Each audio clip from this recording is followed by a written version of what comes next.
welcome into another bonus question here in Hockey Inside Out. The new question that we have is Canadien Drouin. Does he have a future beyond this season in the NHL, gentlemen? If you would have asked me last year, I would have said yes. He came out of the gates last year. I thought he was their best player under Dominique Ducharme, and then he got hurt. And when he came back, he wasn't quite the same. This year, couldn't get that great start out of the gates, and again, got hurt. He continues to struggle to stay healthy. And whenever a guy struggles that much to stay in the game, it's hard to believe that they're going to continue to want to play, right? Like Sean Monahan, one of the things that's so astounding about his season this year is that he still wanted to play this year. After all he's been through surgeries and rehab for his hips, that he still has that commitment to play. I'm not sure if Drouin will have that next year.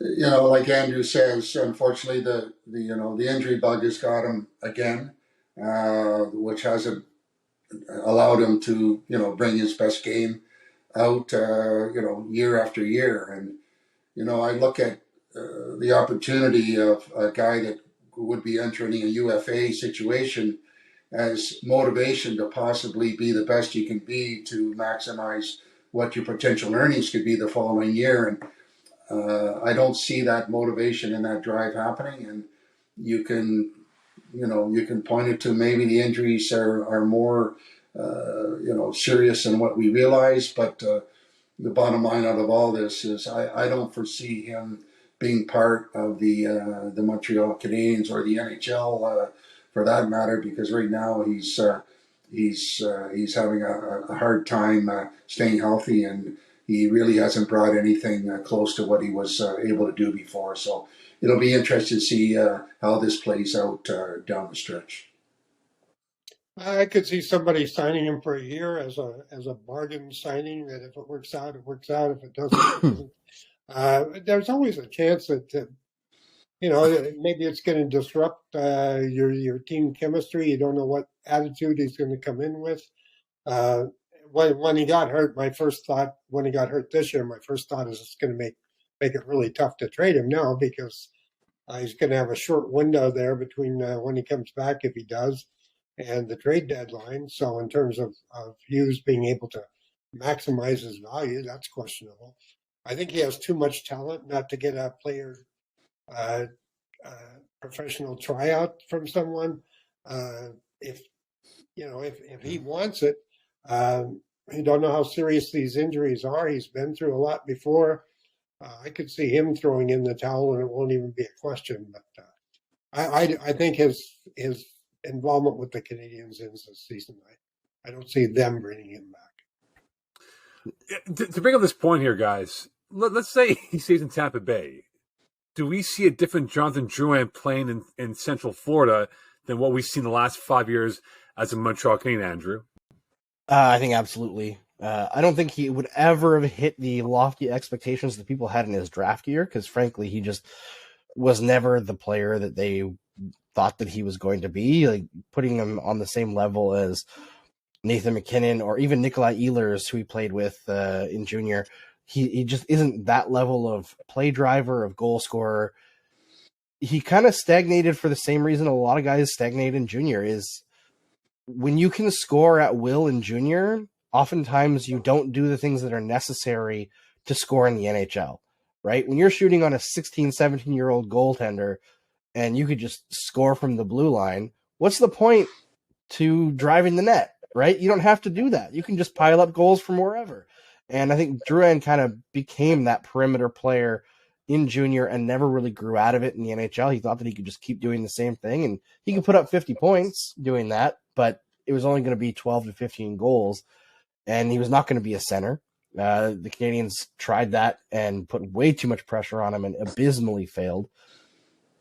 But the Tampa Bay situation, he was not happy there either, so who knows? I do think that he would have been better off in literally any other market, though, than Montreal. The Tampa Bay situation, I don't think his agent gets enough blame for that. He was young at that time. To let one of your stars get that crosswise of an organization as good as Tampa was and is, That doesn't speak very well of the agent, who I happen to know fairly well. But I just don't see. I've seen him so many times on the ice when he is out there. On the rare occasion when you see him close to the net, you can almost see his mental processes saying, "Okay, coach, you see this? I'm really trying here. I'm really trying." And that shouldn't be the process. The process should be opening, go, bang, That's just not what I see going through his mind. It's like he's going through the motions, trying to convince somebody rather than actually making the play. And he's had a long run here without showing very much. I see no hope going forward. Not in this market. Arizona would be perfect.